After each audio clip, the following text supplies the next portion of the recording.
That's Maurice Jones-Drew here on Tiki and Tierney, CBS Sports Radio. So 8 great years. Well, I mean, really 3 amazing years. I mean, when you were one of the best players in the league, some nagging injuries, but there was more than a minute where you were top-notch. We know that.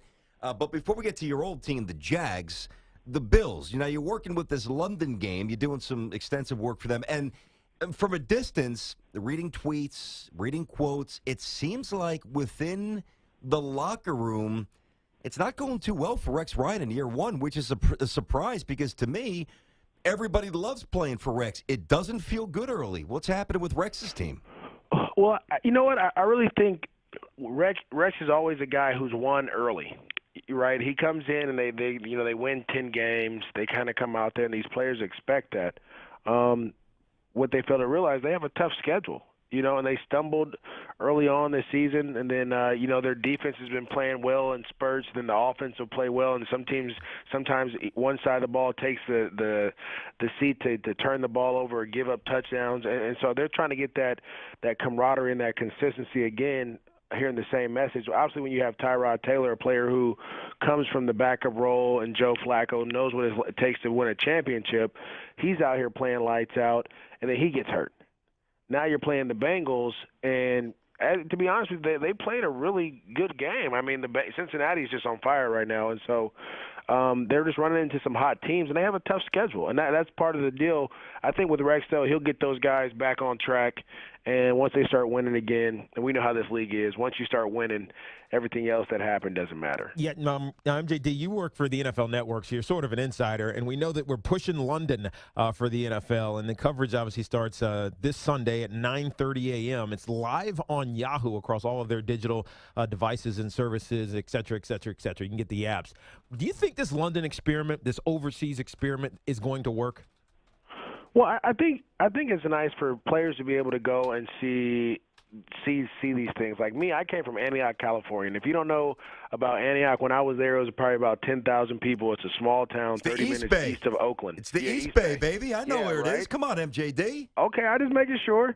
I would, to be honest with you, at the age of 9 and 10, I didn't even know where London was. I heard of it a couple times in some songs, and that was about it, right? What, London Bridge is falling down when you were 2? That's probably the only song that I knew about London. And so for me to be able to have that experience, to have my family have that experience, that was awesome. And if it wasn't for football, I probably would have never been able to have that. And so I think that experience there alone is what the league is doing. It's just allowing their players to see other sides, and it's trying to grow its fan base. Now, to have a team there for a long time, a long-term deal, I don't know if that's going to work because the travel is too tough. It's too many miles on the body. But to go out there once or twice, to have these international games, I think they want to do New Mexico. I think they want to do Germany as well. I think that's a great experience for these players because, again, most of us would have never been able to go there if it wasn't for the game that we're playing now. So I think that's a great deal.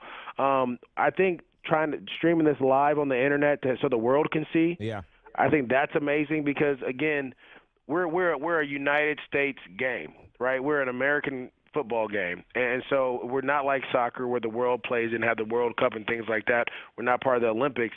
So to get this game going, to see, to everyone to see it, to watch it, to learn about it, to understand it, I think it's definitely going to help this game grow as well. I like this guy. Maurice Jones-Drew, a 3-time Pro Bowler, CBS Sports Radio, hopping in with Tiki and Tierney. Now, I know we were asking you about the Oakland Raiders, Maurice, but your heart is obviously with the Jacksonville Jaguars, and you got some great young talent on that squad with Blake Bortles and Hearns and Allen Robinson and everyone there. Can Blake Bortles be one of the best? You know what? It's so funny. I was having this talk a couple days ago on the radio, and I need to see what you can do now, right? I compare every young quarterback to Andrew Luck, and I know that's a horrible thing to do, but Andrew Luck took a team with no talent at all, that Colts team. I mean, we beat them up that year twice, I want to say, and then he took them from going 2-14 to 11-5 the next year. Yeah. And so when people try to compare young quarterbacks and say, "Oh, this guy can be the next great, this guy can be this," I don't like to use the word potential. I hate the word potential it's a dirty word. Or on pace or these things that talk about the future. Show me now. Yeah. And I think what he's doing, he's progressed so much from last year. He's done a tremendous job with that, but they're still not getting the victories. And in this league, that's all that matters.